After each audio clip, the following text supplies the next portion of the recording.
Welcome to the Toffee TV Podcast with Baz and Ped and nobody else. Because, well, why? What is it? Is it because it's first day of no lockdown? I think that's what it is. It's just, I think people are just working. It should have been Andy, but Andy's is about as reliable as Everton's defence at the moment.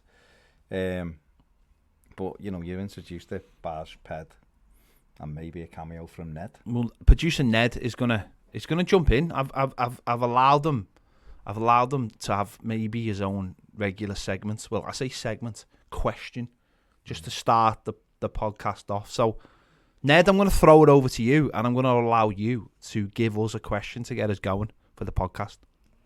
Well, I've thought of a good one. What is the most awkward or embarrassing things that ever happened to you? If you can think of one. No, I'm not having that. No, you're going to have to think of another question. No, sorry. Oh, Ned, come on. No, that's awful. That's not no, good. that's all. No, it's not. It's a terrible question. That means we'd have to like open ourselves up to ridicule on our own podcast, and I don't feel like you've taken this seriously. I feel like we've given you something very precious, which is a speaking part on one of our exclusive podcasts, and I feel like you've just ruined it. So what I'm going to do is I'm going to give you one more chance to just come up with a question. It can be themed around anything you want, but if it's crap, you're getting binned.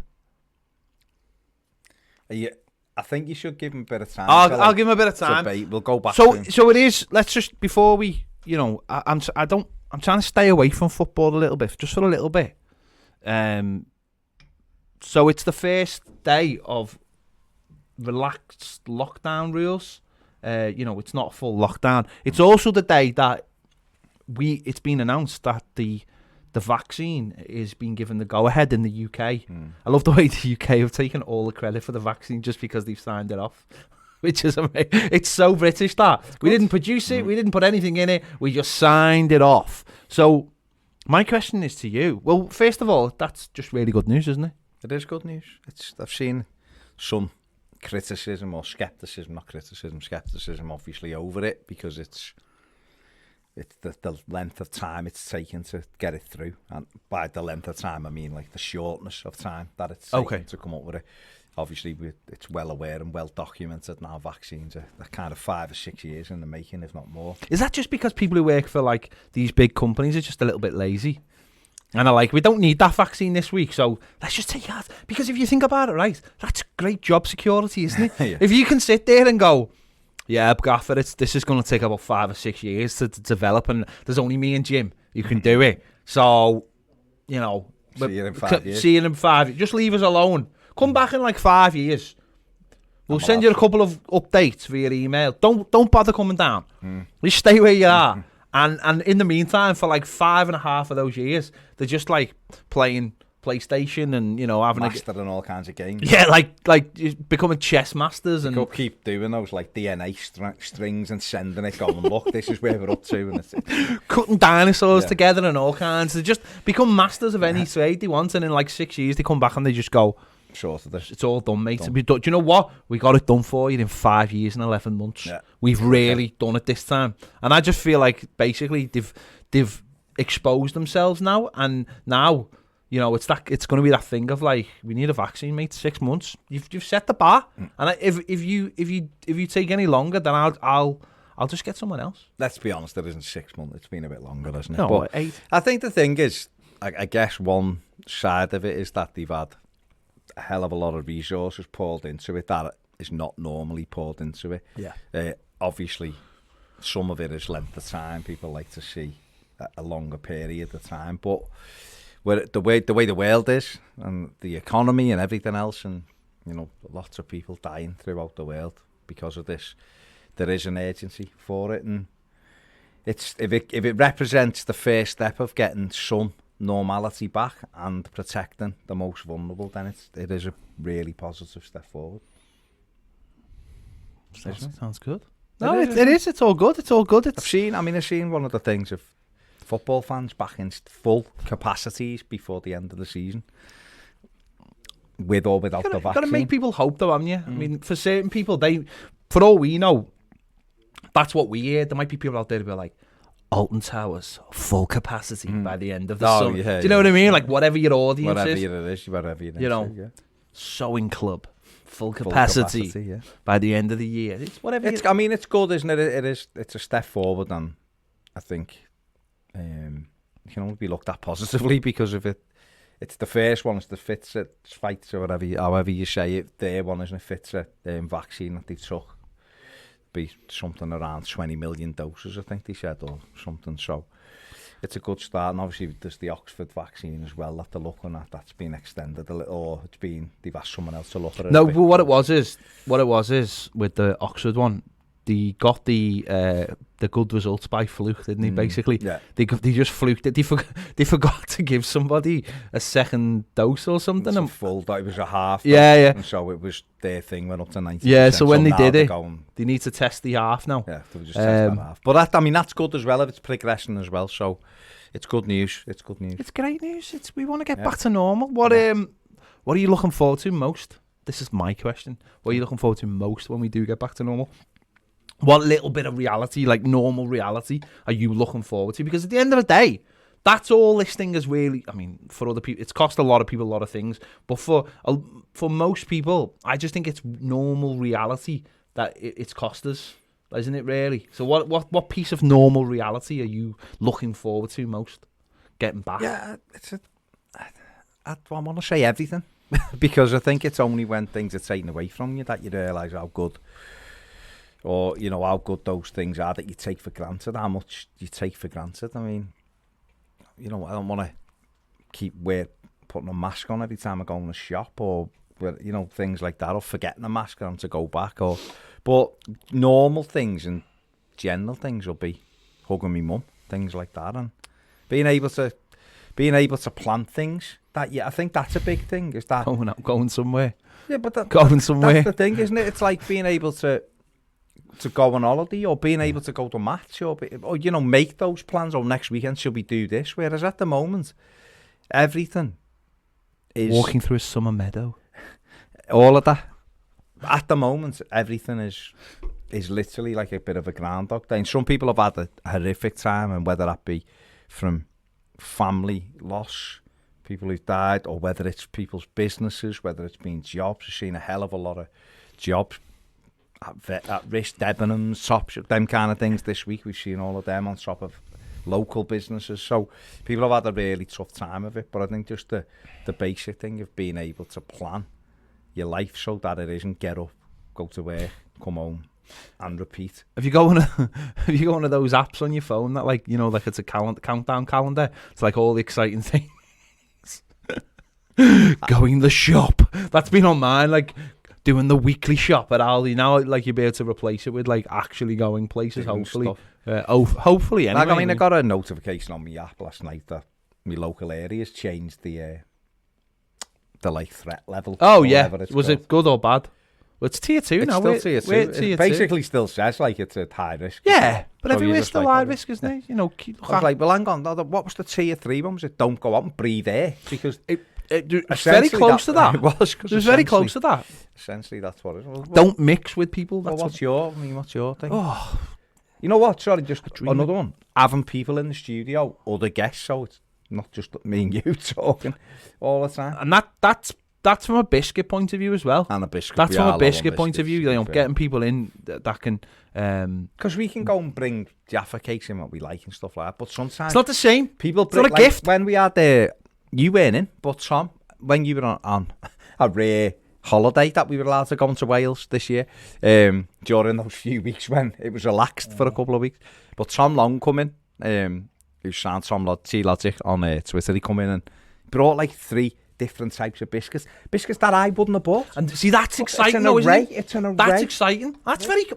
I mean, that's quite Christmassy, that, isn't it? When you get things that, like, because we're in the month of December now, that's quite Christmassy, getting things that you wouldn't always buy yourself. Yeah, that's it, yeah. And or you get things at Christmas that, very much like, anyone when we're watching The Castle, the things they get to eat within the castle and but some of the stuff is, like, quite posh, but you wouldn't eat it yourself. And then some of the stuff, because you got to make it yourself, looks awful. Yeah. But when you make it, it ends up being amazing. It's that thing. You never sit down and eat certain things or buy certain things, but when they're presented to you, and you're given that chance, you're like, oh, this is nice. I like this. Yeah. I like this. A little bit different, but. Well, let's have a little chat about footy, and in the middle section, let's do a bit of Castle and a bit of Christmas. I don't really want to talk. No, but about I football. just want to quickly talk about football. I don't like football. I feel like it's a football podcast. I think people are trying to get away from football. I don't know if they are. I think you're misunderstanding the audience. Maybe. I think the audience are running for cover. They're like, footy again. Oh my God, let's not talk about footy. Footy's rubbish. Sorry, I went a bit ASMR there. You did. Which is also, I think that's another field we need to get into. The money. That is, it's incredible. Yeah, go on then. Let's just talk about Leeds United for a moment. Go on. I'll let you get into it. Obviously, it's that thing, isn't it, of the game, especially for what we do. It's you do have to talk about it every day, and but we do. But I think as the game gets further away, you start thinking about it more clearly, and you get a little bit of that thing for like next week. But last weekend, do you think it was as bad as what you first thought when? But that first hour after the game, when your emotions are, you're frustrated and you're upset because you've lost. It wasn't. No, I to be honest, I think after the game I was quite reasonable. I think my outlook on the whole thing was listen. We had a really good start to the season, and it's obviously levelled off, right? I think what we hoped for last week was to try and get into another little run, whether it be pick up a couple of wins, not like the run we had at the beginning of the season, but pick up a couple of wins, a couple of draws here and there, just have that steady run of picking up points most weeks. Yeah. And that still might happen. Leeds might have been a blip. But obviously when you look at December, the fixtures you get, you do look and go, oof. But that happens every year. And I remember got this time last year, playing Leicester, playing Liverpool. And then we had like Chelsea United, Arsenal, beat Chelsea, drew United away, Man United drew at Arsenal home. Leicester, we went out on pens, and then we beat Burnley Boxing Day, and narrowly got beat by Manchester. Newcastle as well. Yeah, won in Newcastle. Narrowly got beat by Manchester City. So it wasn't a terrible December, even though it looked terrible. I think after this game, I think there was a bit of realism for me about where we actually are, and that's taken away from you sometimes. I mean, it's mad. Every year you just fall for it, don't you? It doesn't matter if it's your own team or another team. You fall into that trap of like forgetting that the top teams are the top teams for a reason. They have great squads, and they normally have slow starts because they generally buy players and they integrate them. Obviously the best teams don't always have slow starts because they don't need a lot of integration. And I think it's just, for me, it's just now looking at that team going, actually, do you know what?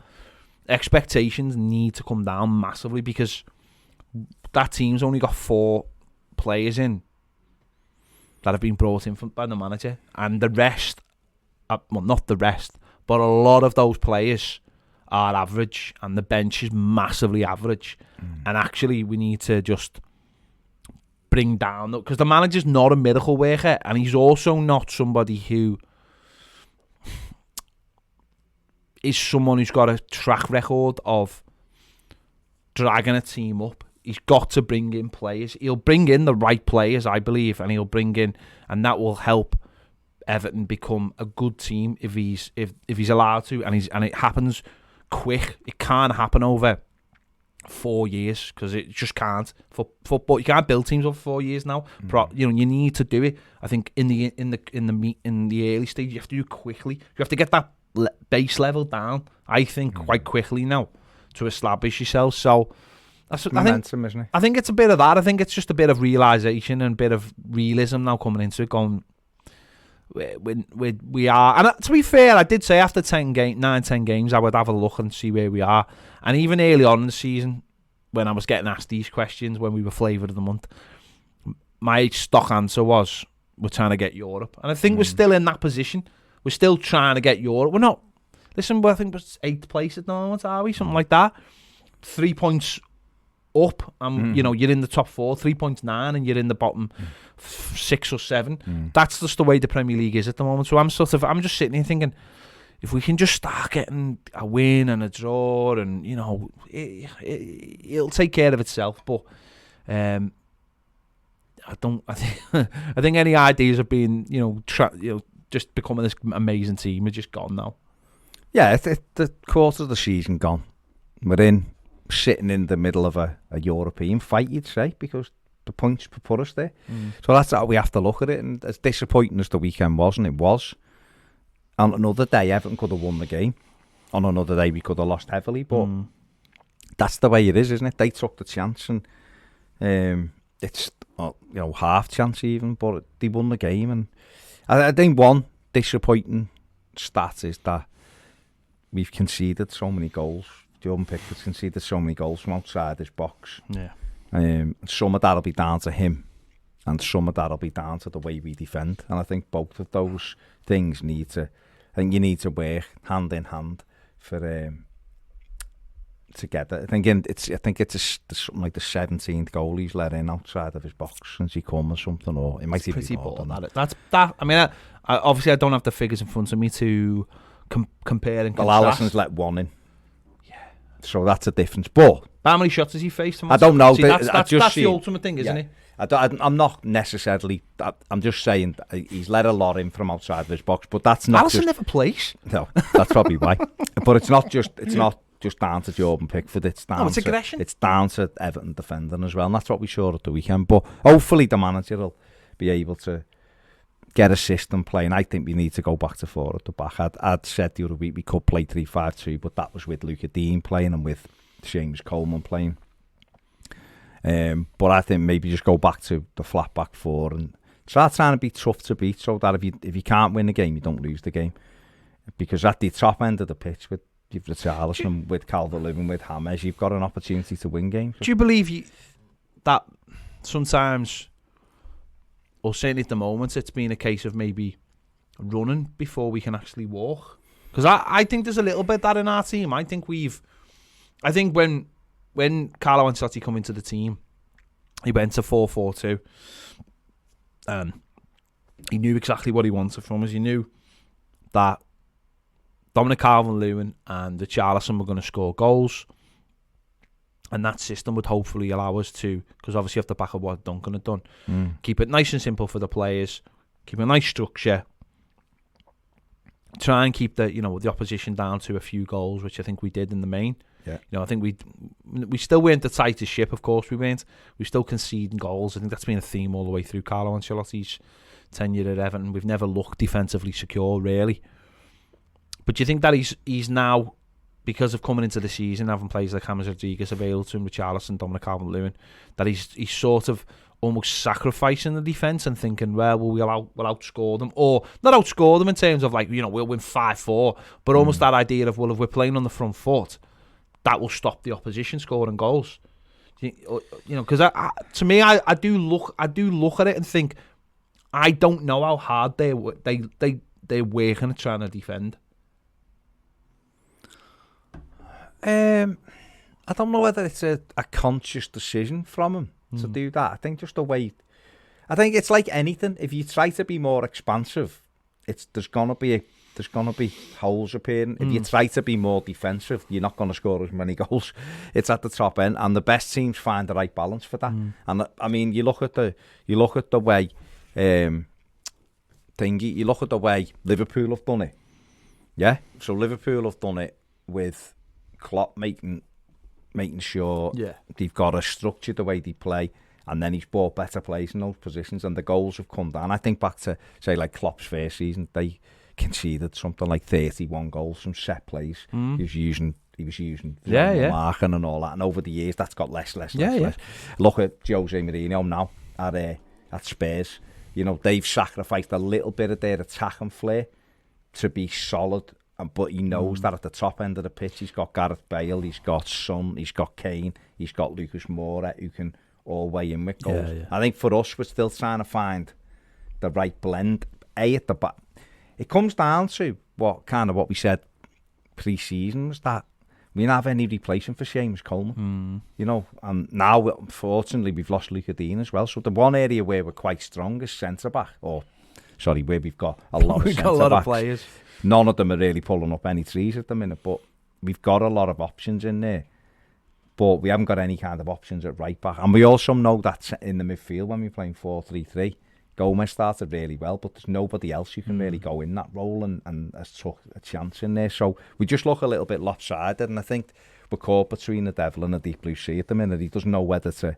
He's looking for solutions. You can see that, but I think he's trying to maybe overthink some things instead of just going back to basics and then seeing where we are. But we're right in there. Quarter of the season gone. We're in a good position. If we're still in this kind of position, at the end of January and halfway through, then you'd be looking and going, I'll tell you what, we've got a shot at Europe. Don't get me wrong. After that kind of, after halfway, if we were in a similar position, I'd be a lot more confident in what's going on. I just feel it's just really hard at the moment to determine where we are because it feels like it was a start, and now we're in a bad run. So good and then so bad. Bad. Exactly. So it doesn't feel again. It's that weird balance. It doesn't feel balanced. It doesn't feel like we won a couple, then we lost a couple. It just feels like we had a great start, and that starts getting your mind thinking, oh, did we just have a good start? And it was because everyone else has caught up with us now and is all, do you know what I mean? It's like after half of the games, obviously we'll have a better idea because it'll all have settled down a little bit. But that means that we have to improve, and we have to improve. But of course you improve over a season anyway. That's what you're supposed to do.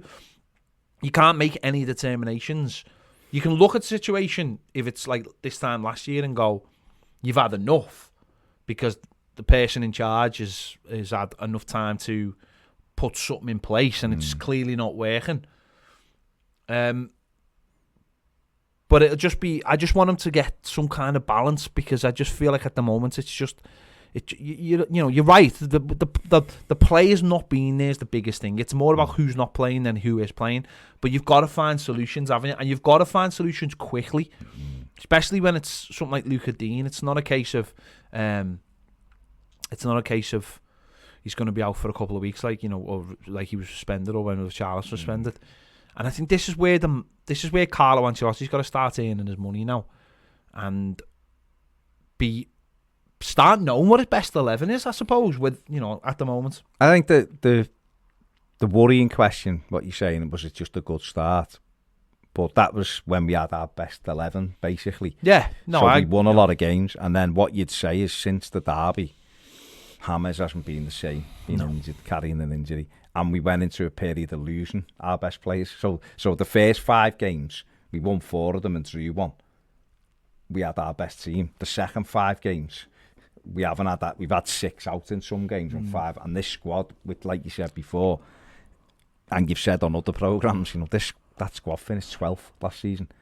And he's brought 4 players in, and it's got us into a better position. But players are still underperforming the other ones who are coming in, because there is a little bit of quality in that Everton squad. Others, there's just pure averageness, despite being on big wages and being an expensive. Do you think then it's a case of finding something? Well, I mean, it sort of goes back to what I've just said. Finding.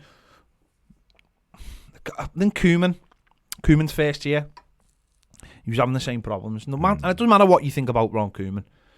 In that first season, he was having the same problem. He got to the Watford game, and it was funny enough, it was about now, the Watford game, wasn't it? When we got beat 3-2 away at Watford. No, it was after Christmas. We got to the thingy. No, it was before Christmas. Was it December? Was it early December? It was early December. December. Right. When Rom scored, sorry, we beat West Ham, hadn't we? And then... Yeah.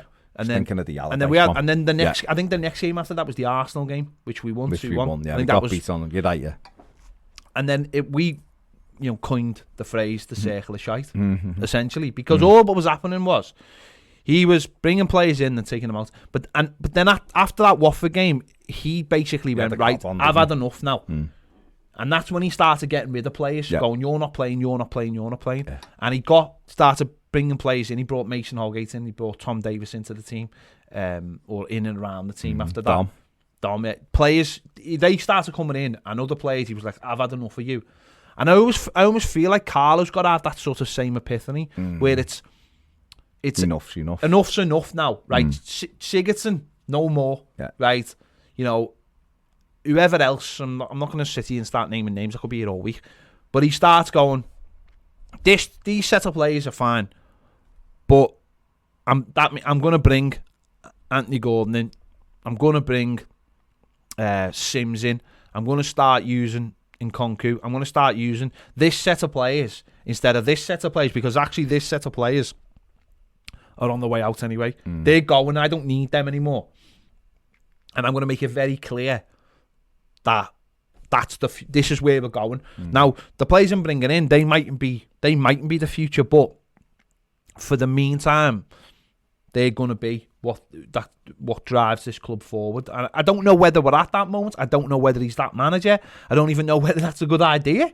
But I do feel like at some point he's going to have to stop just going, because you've just been saying about the best team started with Andre Gomes. Now, he has come out himself and said he still doesn't feel right, and whether that leads to confidence problems or not being able to, I don't know. It could be something like he doesn't push himself as much in training, or because he just feels like he's not confident in his body or something. But at some point you've got to go, well, do you know what? I'm going to play you all the time, or I'm not going to play you. But what I'm not going to do is keep circling and go, you're in, you're out, you're in, you're out. I just would like to see him just make that decision when he goes, do you know what? I'm playing 3 in midfield. One of them is Tom Davis. The other 2 are Alan Decore. And this is the way, do you know what I mean? Rather than just going, we're going to play 3 at the back, and then we're going to play Iwobi and then we're going to swap. I don't really think that helps. That's a little bit scattergun approach, isn't it? You're hoping you stumble upon something by doing that, whereas what I'd like to see him do is just, I've said it before this week, if you're left-footed, you're left back, end of. And if you play on the right, you play on the right. Not, I'll try you there, and then I'll try you here, and I'll try you. And then if he does that, most of the team will settle down. And then you can, if someone's then having a really bad time, you just swap them out. If it's a centre-back, if it's Michael Keane and he's struggling, you go, right, well, Yerry Mina's having a go now because you've had your turn.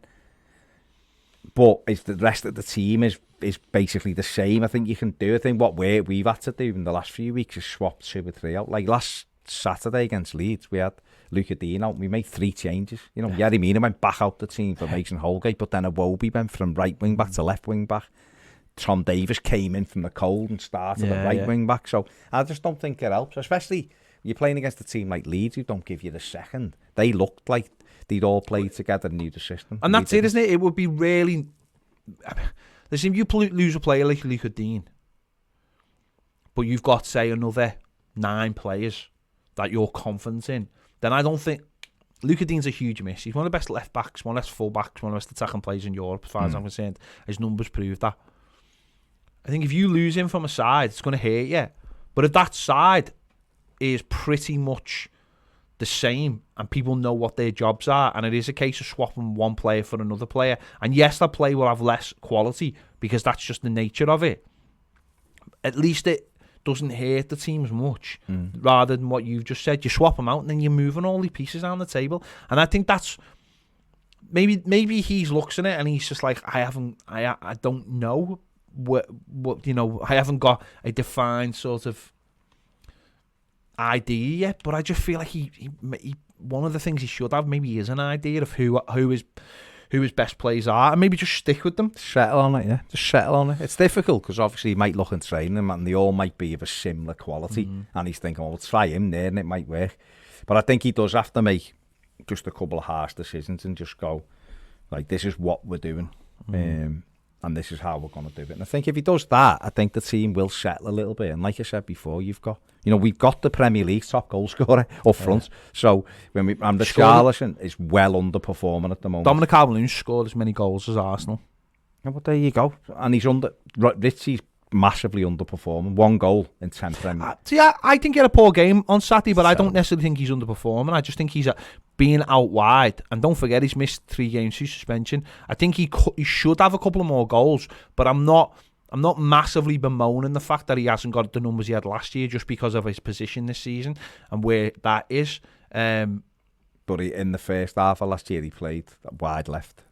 No, I know, but then it was more like it felt like there was more pressure on him to score, and maybe I don't know whether he needs that pressure on him to score.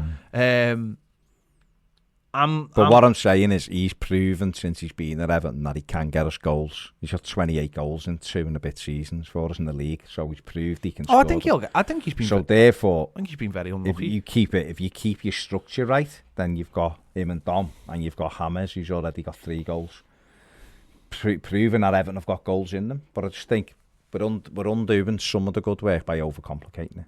That's what I think. And then hopefully this weekend, it'll be different. But Ned, have you there thought of a question yet? I've thought of a few. I've got backup for me backups. Oh, Go on then. We'll keep it simple. go on then. Do you both watch I'm a Celebrity? Yeah. Yeah. All right. Who's your favourite I'm a Celebrity campmate and why? Oh, that's a good question That is a good because one. it's relative Thank and it you. means you don't have to think about it too much. Go on, Baz. I'll let you start because you are the. This is the first year I've watched it. Yeah, I love it. I do love it. I've watched most of them. I've got two that I really like. Okay. One female, one male. I think Giovanna is absolutely brilliant because I think she's like quite she'll do anything. I think she comes across really nice. I think she's quite steady. She was great at throwing fish guts on offal at Vernon Kay last night. And I like Vernon Kay. Okay. I like Vernon Kay. And I like Jordan. No, I like a few of them. But I think my favourite two will probably be Giovanna and Vernon. Who do you think's going to win? I hope it's not Shane Ritchie. Why? He's been all right, but I just think he's massively playing up. And who do I think? I did think Jordan was going to win. I No, thought it was it's not a chance. No, I thought the first few days yeah. it was nailed He on, peaked. but he's gone. He's peaked. And they've cut it. I know there's been a lot. The Evertons. There's been a lot of stuff in the last day or so about rigging towards Shane Ritchie. I don't know why anyone would want Shane Ritchie to win anything, but ITV have kept giving him more airtime. The others have disappeared. But I think Giovanna's got a chance of winning. Yeah. But I don't know. Well, I will answer it, but what I would say is that Everton thing, I mean, as the only person in this room who has been on a reality TV show, Everton is a really big thing. Everton can make... Ned's looking at me going, what reality TV show did you go on to? He was on Desperate Housewives. I was one of the housewives. Housewives. Yeah. So go on, yeah. Everton, well, it's everything. It's absolutely everything. It's already been proven in like Big Brother and stuff when that was like at its peak. They can portray you in any way they want to portray anybody. Like they can. Well, I don't mean even that in a bad thing. No, but like no. that. Listen, I'll be honest with you. I'm watching, but I forget half her name. The girl who was the Paralympian, Holly, yeah. She went out of it right without as much of a whimper, right? Yeah. Because there was she was never sort of. They never put anything on her. They never like sat down and just had really, very rarely just having a normal conversation. Whereas Jordan North in the first few days, first of all he throws up, of course, and that's like, well, you got to see that. And then he gets caught up to the bush tucker trial, or that's just the trial or whatever it's called. Yeah. And it's like him all hysterical and everything. Yeah. So he's gonna be on the TV with that. So him being sick gets them. Then the people who are watching are like, well, we want to see more of him because he makes us laugh. Whereas the girl didn't, because she just did the thing in the first place. And that's the thing. Do you know what I mean? It's like it all comes from clever Everton and simply how they portray it. And because that girl was quiet in the first few days and isn't an extrovert, the people at home are like, well, I don't really want to see her that much. Do you know what I mean? And so it does come down. You've also got to give them something to put you on with. If you're not doing anything. But how do you know they're not? No, I know, but I'm just saying. I know that there is that, but I'm just saying she might just be a quiet. No, she was good. No, that's what I'm saying. It's not. That's where these things are ready. I mean, I know it's not. This is not it's not like one of those shows that. I know it has done previous in the past by introducing people that have stirred the pot, but even the people he introduced didn't even stir the pot. It's just a very lovely year this year, isn't it? I think that's probably just the way they wanted it. People probably wouldn't have time for bitchiness, but I like Vernon Kay because I'd say I like Vernon Kay because I just think he's being himself, and it's not. He's not over the top. He's not. There's no airs or graces about him. He seems like a nice fella.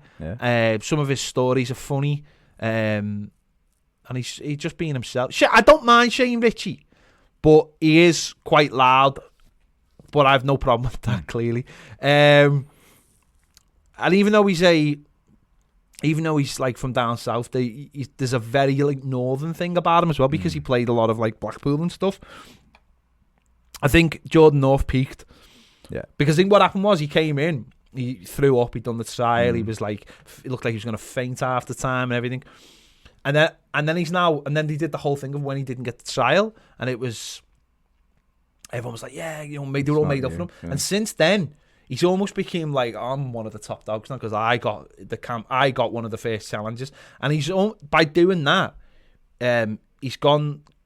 You see less of him now because he's not being pushed. Whereas the other girl you've just been talking about, she's on an upward trajectory because she did that style with Vernon Kay and stuff, and she seems dead down to earth. That's what I mean. And even like, and I would say, Baz, I have been looking at some of your Google searches, and you have been fully looking at a lot of the songs. Well, the one song that you did, I like that song for the first time. But even that stuff's dead. Even that stuff's dead nice though. It's like there's a proper heart to it. Yeah, he's Tom's boss here, fella. Like, she does seem like a nice person. To be honest, mate, I've watched it every year, and normally there's a couple I can't stand. I just think I can't have you for a second. And yet, I don't think there's the only one I don't really like really, and I don't dislike him. I just think, what's the point? I'm amazed he's still there. Is that AJ? Oh, he should have been out straight away. On the first night, I was like, what's he doing here? He's absolutely nothing. He does nothing. John Boren should be his name. He does not. Could be the Everton. He's just Imagine there. if your name was John Boren. That'd be a great name. Would it though? I don't know. All you do is make your mind up. Disprove that you're not boring. It's easy. But what if you went too far and started living a lifestyle that doesn't suit? Yeah, because actually you are boring, but you're trying to constantly prove people wrong. Yeah. Well, then you just need to be comfortable in your skin, don't you? But I just think he's more interested in looking at himself in the mirror, which is fine. But he doesn't actually do anything else. He doesn't do anything. If he was doing that and doing other things, you go. I'm amazed he's still in. I just don't. I can't believe that. I really like Victoria Derbyshire. I was amazed. I thought she was going to come second. I thought she'd be in like the top 5. I didn't know whether. See, the thing with these shows as well, and this is why I'm amazed at Jessica, who I really liked as well, but she was just a bit. No shower scenes. No, this year. Ruined it. And for the ladies or the men, whatever. But the thing about it is, normally with these, if you've got a following, soap stars normally do quite well. So she normally, you would have thought, would be there till like near the end-ish. That's why I couldn't believe she went and AJ stayed. Yeah. But also, I just really like Victoria Derbyshire because she just seemed, and she went to Liverpool Uni and all that, but she just seemed dead down to it. I was amazed. Really enjoyed it. I thought she'd get second. I never thought she was going to win, but I did think. But then I just thought to myself, maybe people just thought she was boring. Maybe. I'm actually amazed Mo Farah's still in there. Because I think he's great. Don't get me wrong, but I don't. He doesn't do much. Like. And it's funny in the pub bit though, wasn't it? Yeah. That was funny. I mean, that singing was terrible, wasn't it? But that Jessie girl singing was terrible. It was poor. But she had to go though, didn't she? She went. She was in a band. I know. I was like, this will be good. She was in a band. She was in a band. I was like, oh my god, she's tone deaf. She just sang the wrong key totally, and that song is easy to sing. Not the way. I don't mean the way Mariah Carey sings it, obviously. But what I mean is to sing in the right key is quite easy, and she made it quite difficult. Yeah. But she wasn't as bad as I never watched it. Do you know what? Jordan's singing was poor. I don't really. I'll be honest with you. I've never been massive fans of Ant and Dec. Yeah. I used to when they used to do SMTV and when they had this show on Channel 4, and obviously Biker Grove. Biker Grove. Yeah. Me eyes, man! Me eyes! I can't see, man! I can't see! Canny.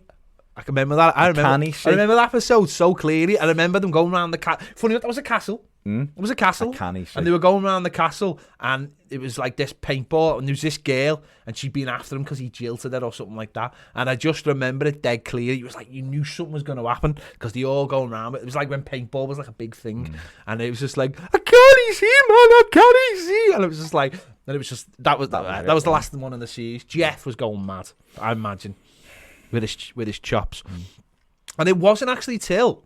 And then I went off them in a bit. And I never watched the Jungle stuff. I just found it.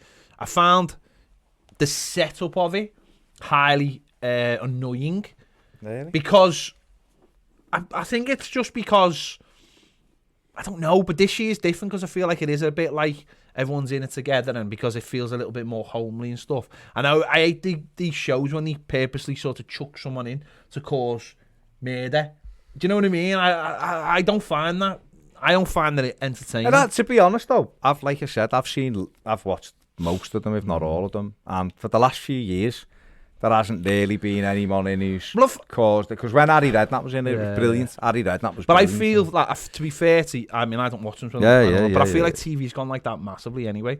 Because, like, you know what you don't have a lot of TV now is, especially in, like, say, something like Strictly Come Dancing or, I mean, I've not watched X Factor for years or anything like that. But what I used to have was the judge who was, like, horrible. Yeah. You don't have that anymore, especially, like, Strictly. People are getting bored of it. I don't know if it's people getting bored. I think people are getting, I think it's just that idea of, we can't have this anymore. We can't have someone. Levels, we can't have it. It's not acceptable to be in that. See, the jungle one, Tony Hadley was in it. True, Tony Hadley, and he was in it with Lady Colin Campbell, which was mad. See, that's right. Who? And she was some thing of the Royal or whatever but she was horrible to him, like bullying. It was horrific, honestly. It was hard to watch of it because he was just like, it's not whether he's a nice fella or he isn't a nice fella, but he was just in there trying to just like enjoy it, and he would like start singing. She'd say things like, "Not very good singer, are you?" and "Stop singing, you drive me mad," and all. And he could see him getting a bit like, "Oh, all right, yeah, sorry," and then she'd like keep going at him, and then she was trying to pull like Kieran Dyer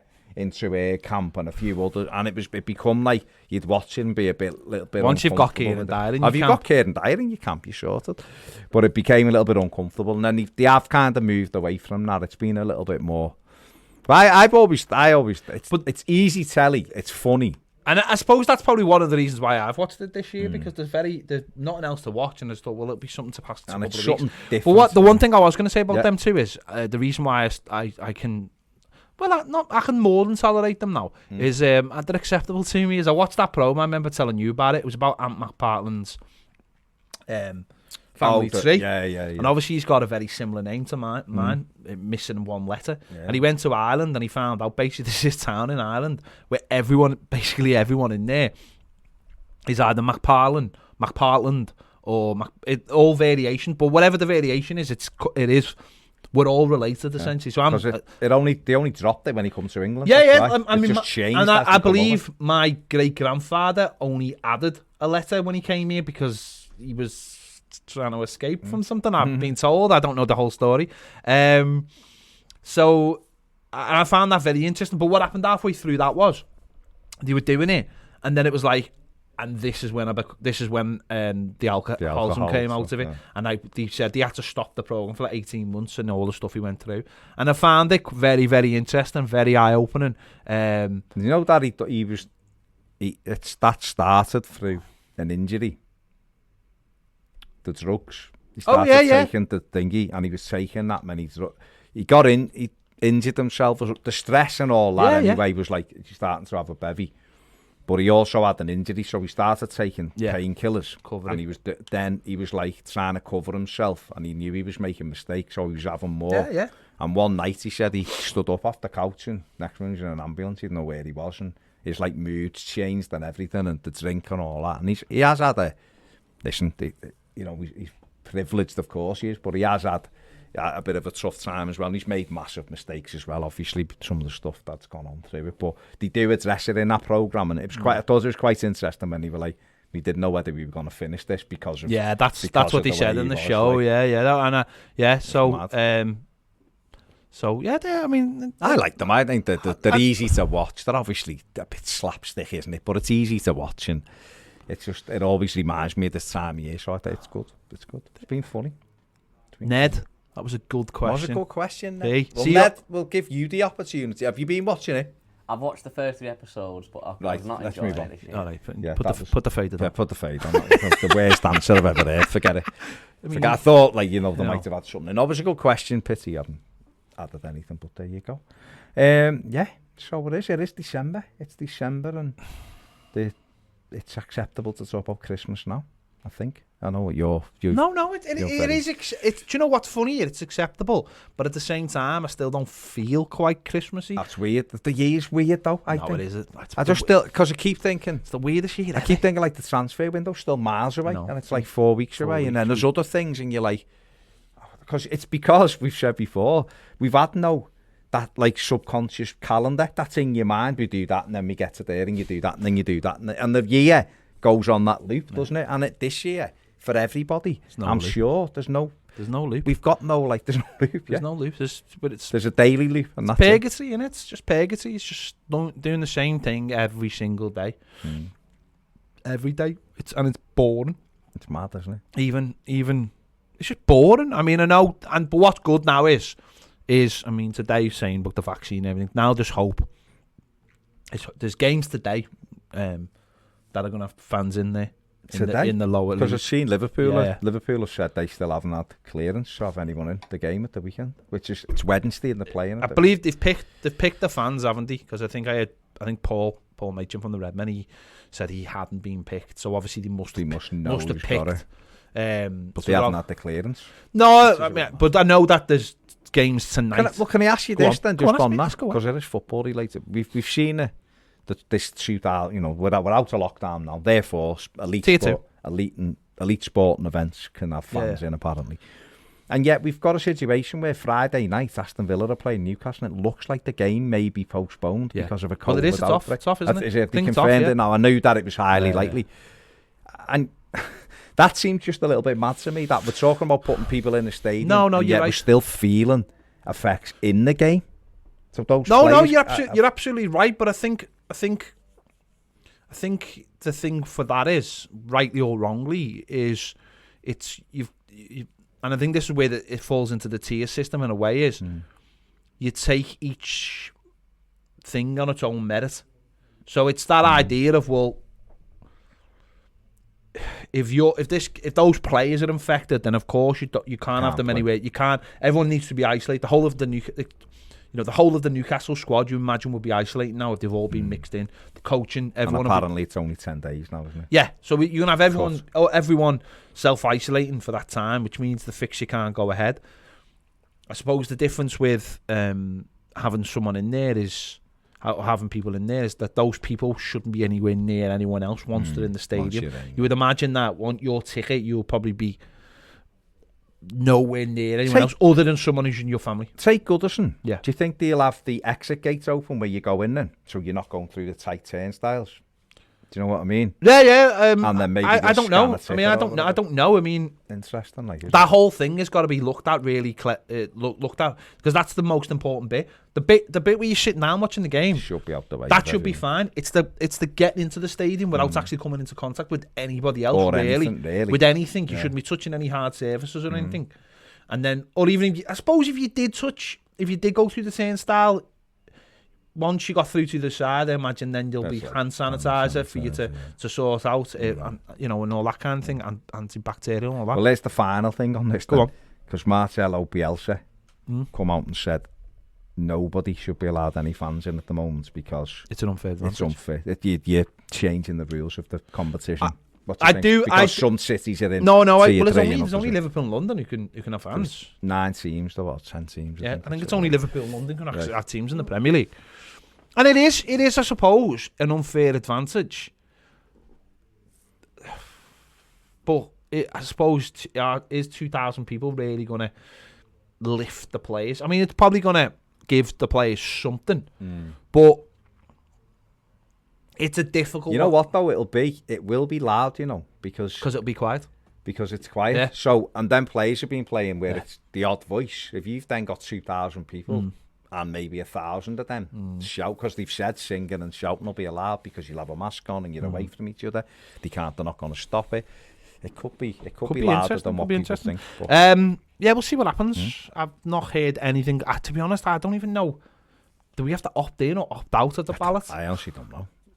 Communicate to Everton, please. Maybe they'll wait to see if Liverpool do actually get clearance, because if anyone will get clearance, it'll be them. Okay, Burnley, let's just finish off. Burnley on Saturday. Yeah. Let's hope it's not a happy place. Happy place now for. Difficult game. We always know when we go to Burnley, it's going to be a tough game. Got beat there last year. Although the year before we did win 5-1 there, didn't we? So we know what we're going to face. We know we're going to face a very tough, resilient side. They've won one game this season. But at the same time, we shouldn't take them for granted, because they'll try and bully us, and they'll try and do the things that we don't like, which is get in our faces, deep set pieces into the box, try and, let's be honest, cause Jordan Pickford as much trouble as they can. So it's going to be a tough game. It will be a tough game. Tough game no matter what, because whether they'd won or they hadn't won. We know, obviously, it's Everton have lost 3 out of the last 4, I think, at Turf Moor. So, you know, that win was the 5-1. It was emphatic, and what we did that day was we got in front. Early, yeah. You know, Yerry Mina, I think, after 2 or 3 minutes, we were ahead. So that's what we've got to do this time, get the first goal. They're a team that doesn't generally score a lot of goals, so if you can get ahead against them, then you've given yourself a great chance. The problem Everton will have, apart from what you just said, which is absolutely right, deep free kicks and bullying Pickford, is they will be super organised, and we aren't at the moment, and that's a big thing. And we can change that this Saturday. The manager can get us a shape, and we can go there and we stay in that shape. We will have the quality that they haven't got. You know, Sean Dyche he's working with both hands behind his back, really, because they don't have any money to bring players in. He lost Jeff Hendrick, who had been in fact scored against Everton. I'm thinking, didn't he score the winner last year? Wasn't it Jeff Hendrick's goal? At Turf Moor at the back post. You know, he went off to Newcastle on a free. So, and he was key to them. He was playing a lot. So, for us, get at them. Man City took them apart at the weekend, beat them 5-0. We've got players, Dom, Richarlison, James. Hopefully, Decore can get in on the act as well. But we've got to keep it tight at the back, and that's the big thing. You know, one way to look at it, I guess, if you want to be super optimistic, is that Saturday was the least goals we've conceded since Palace away, and it was a goal from 25 yards. So did we defend better? If you watch the game, we didn't really, but that's how you need to look at it and go, right, okay, well, what positives can we... And on another day, Everton could have scored 6 goals. We could have conceded 6, but we could have easily scored 3, 4, 5. We had 2 goals chalked off. So if we can go there and stay organised and work as hard as they do, then Everton can win the game. Would you leave Jordan Pickford out? It'd be you know what? You know, the only thing stopping me saying 100% is the fact that he had a good game at the weekend. But the caveat to that is that almost makes it easier to leave him out for this game as a tactical decision. But then again, Robin Olsen wasn't even on the bench at the weekend, and that was a tactical decision or a rotational decision. But the manager could quite easily say to Pickford, listen, we're putting Olsen in because he's a big frame. These do that. You were brilliant last week. And let's see. He's going to play today and work hard. We've got another game next week, and you work hard. Because they'll target him. Well, he will, because that's their strength. The strength is set play. They scored the winner off a set play last year. In the 5-1, they scored a winner at the back. They scored their goal at the back post in the 5-1. The year before, they scored. Stekelenburg made a terrible error for the first goal. The second one was a long punt into the box. It broke and the lad lashed it in. So we know that the danger's off them, and we have to try to defend against that. Maybe. You see, what I would do this weekend, and you might disagree with me here totally, but would be my team this weekend. I'm not even going to go with the keeper. I'm just leave the goalie for now, but the team. I mean, I think I will put Olsen in for his height. Right, so Olsen in goal. And I'd play Mason Holgate at right back. Or Ben Godfrey at right back. I'd have Yerry Mina and Michael Keane and Nielsen Kunku, because they've got Chris Wood and Jay Rodriguez. Jay Rodriguez has got decent mobility, but he's not lightning. And Chris Wood's a big, strong lad up front.